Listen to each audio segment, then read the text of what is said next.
আমি প্রথমে যারা আমাদের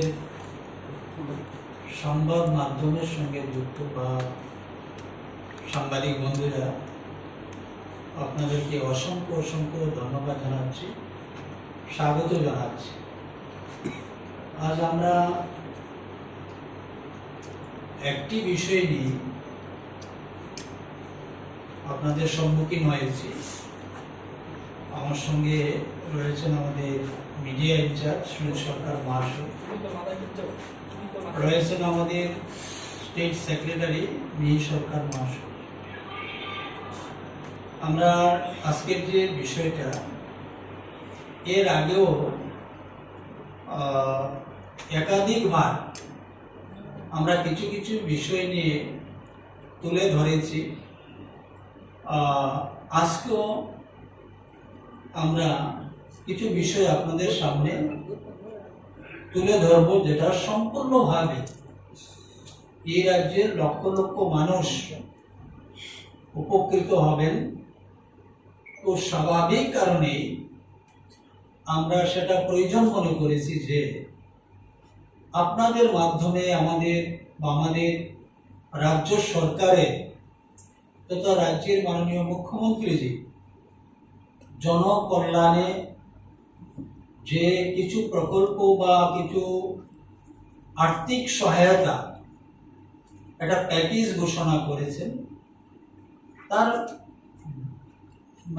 বিস্তারিত ভাবে তুলে ধরার জন্য আমি প্রথমেই মাননীয় মুখ্যমন্ত্রী অধ্যাপক ডক্টর মানিক শাহজিকে অনেক অনেক ধন্যবাদ জানাচ্ছি, যে রাজ্যে বিগত দিনে হয়ে যাওয়া যে ভয়াবহ বন্যা আমাদের রাজ্যে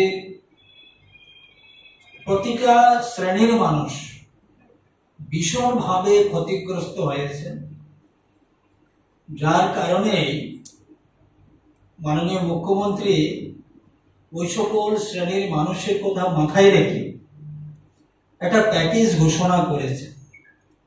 আমরা দেখেছি গত কিছুদিন আগে এই রাজ্যের যারা আমাদের নির্মাণ শ্রমিক পরিবার বা বন্ধুরা রয়েছে, ওই সকল নির্মাণ শ্রমিক পরিবার বা নির্মাণ শ্রমিক বন্ধুরা এই বন্যার কারণে ওনারা ঠিকভাবে ওনাদের কাজ করতে পারেননি। তার জন্য তাদের পরিবারের জন্য এককালীন 4000 টাকা ঘোষণা দেওয়া হয়েছে এবং সেটা ডিবিটির মাধ্যমে তাদের অ্যাকাউন্টে সেটা পৌঁছে দেওয়ার ব্যবস্থা রাখা হয়েছে। আজকের যে বিষয়টা আমি আপনাদের সামনে তুলে ধরার চেষ্টা করছি, যে সাম্প্রতিক বন্যায় সারা রাজ্যে ব্যাপক ক্ষয়ক্ষতি হয়েছে। রাজ্যের মানুষের জন্য অবিলম্বে ত্রাণের ব্যবস্থা করতে পরিকাঠামো পুনর্নির্মাণের জন্য রাজ্য সরকার 564 কোটি টাকার একটি প্যাকেজ রূপায়ণ করেছেন।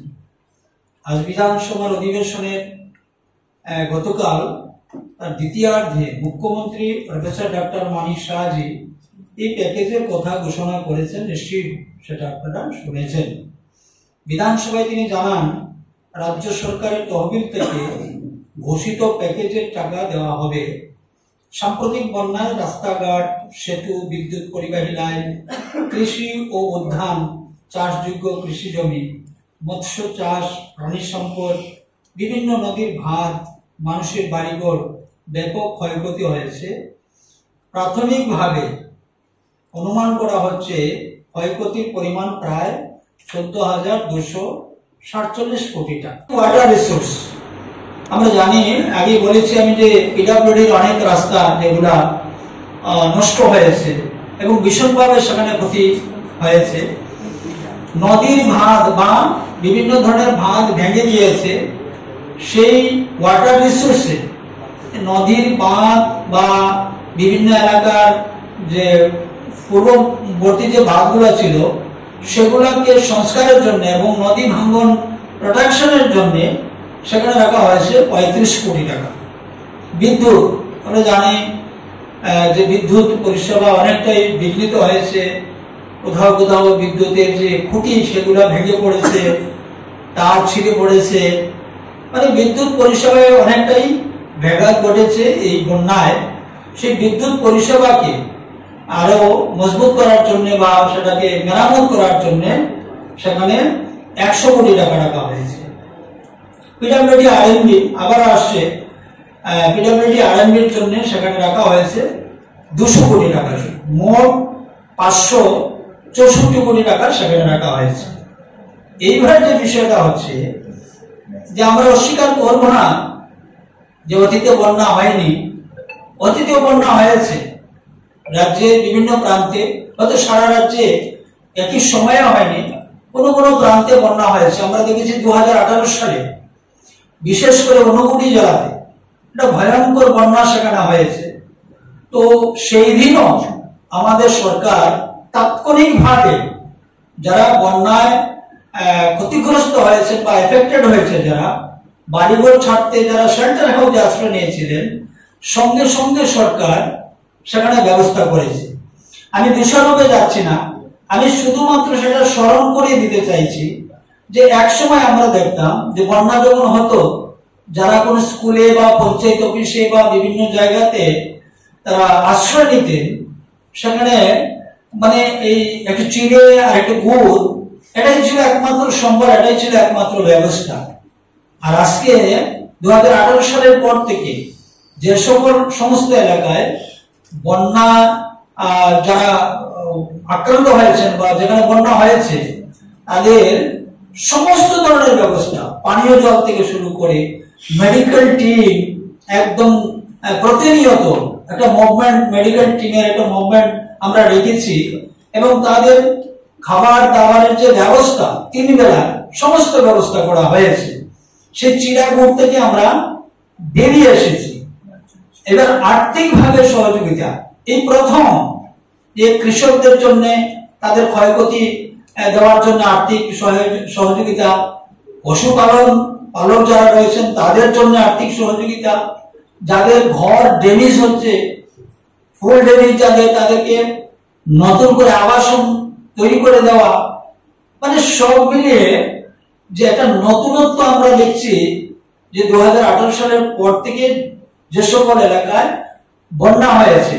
তো আজকে আমি বিশেষভাবে মাননীয় মুখ্যমন্ত্রীজিকে অনেক অনেক ধন্যবাদ জানাবো যে এই যে এখানে 564 কোটি টাকার যে প্যাকেজ দেওয়া হয়েছে, নিশ্চিতভাবে এই রাজ্যের একটা বৃহৎ অংশের মানুষ, বৃহৎ অংশের পরিবার ভীষণভাবে সেখানে উপকৃত হবেন। আমরা জানি যে ত্রিপুরার বন্যার বিষয় নিয়ে মাননীয় প্রধানমন্ত্রী এবং গৃহমন্ত্রী ওনারা কিন্তু ত্রিপুরার দিকে নজর রেখেছেন এবং প্রতিনিয়ত ত্রিপুরার কি আবার সেই যেটা লোকসান হয়েছে সেটাকে কিভাবে ফিরিয়ে আনা যায়, ওনাদেরও সেখানে একটা চিন্তা ভাবনা রয়েছে এবং প্রাথমিকভাবে 40 কোটি টাকার একটা অনুদান ত্রিপুরা রাজ্যকে দেওয়া হয়েছে। প্রাথমিকভাবে যে এটা অনুমান করা হয়েছে। আমরা প্রথমে আমি বলছি যে বিধানসভায় মুখ্যমন্ত্রী প্রফেসর ডক্টর মানিক শাহজি জানান, বন্যায় ক্ষতিগ্রস্ত মানুষের ত্রাণ ও পরিকাঠামো নির্মাণের জন্য বিভিন্ন দপ্তরে 564 কোটি টাকা ভাগ করে দেওয়া হয়েছে। বিভিন্ন তিনি জানান খাদ্য জনসংবরণ দপ্তরে দেওয়া হয়েছে 70 কোটি টাকা। পরবর্তী 2 মাসের জন্য প্রতি মাসে রেশন কার্ড প্রতি অতিরিক্ত 10 কেজি চাল দেওয়া হবে। তাতে রাজ্যে প্রায় 9,80,000 রেশন ভোক্তা উপকৃত হবে। এইভাবে প্রত্যেকটা দপ্তরে আমি কিছু বিষয় আমি বলছি, বিস্তারিত ভাবে বললে অনেক সময় লাগবে, তাই সংক্ষিপ্ত ভাবে বলার চেষ্টা করছি। মুখ্যমন্ত্রী বিধানসভায় জানান জেলা শাসক এবং বিভিন্ন দপ্তরের আধিকারিকগণ ক্ষেত্র পর্যায়ে ক্ষয়ক্ষতি মূল্যায়ন করেছেন। প্রকৃত ক্ষয়ক্ষতি মূল্যায়নের পর রাজ্য সরকার কেন্দ্রীয় স্বরাষ্ট্র মন্ত্রকের কাছে ত্রাণ ও পুনর্বাসনের জন্য প্রয়োজনীয় অতিরিক্ত অর্থ দেওয়ার জন্য একটি স্মারকলিপি জমা দেয়। রাজ্যকে এই পরিস্থিতি থেকে সরিয়ে আনতে এবং উন্নয়নের সাথে তাল মিলিয়ে পরিকাঠামো পুনর্নির্মাণ করতে কয়েক মাস সময় লাগবে। মুখ্যমন্ত্রীজি আশা করেন এই প্যাকেজ বন্যা দুর্গত মানুষের ত্রাণে এবং সরকারের উন্নয়নমূলক কাজকে এগিয়ে নিয়ে যেতে সাহায্য করবে। এইবার বিষয়টা হচ্ছে এই যে এত বড় একটা প্যাকেজ কি কি খাতে কোন দপ্তরে সেটা দেওয়া হয়েছে তার একটা সংক্ষিপ্ত বিবরণ আমি আপনাদের মাধ্যমে সেটা তুলে ধরছি। বন্যা ক্ষতি নিরসনে দেওয়া হবে টোটাল আমাদের 564 কোটি টাকার বিশেষ প্যাকেজ। এইবার খাদ্য ও জনসংবরণ দপ্তরে 70 কোটি টাকা সেখানে রাখা হয়েছে। কৃষি ক্ষেত্রে যারা ধান চাষ বা অন্যান্য কৃষিজাত বা সবজি যারা ক্ষয়ক্ষতি হয়েছে সেটাকে মানে সাহায্য করার জন্য 15 কোটি টাকা সেখানে রাখা হয়েছে। ঠিক একইভাবে হর্টিকালচার 5 কোটি টাকা রাখা হয়েছে।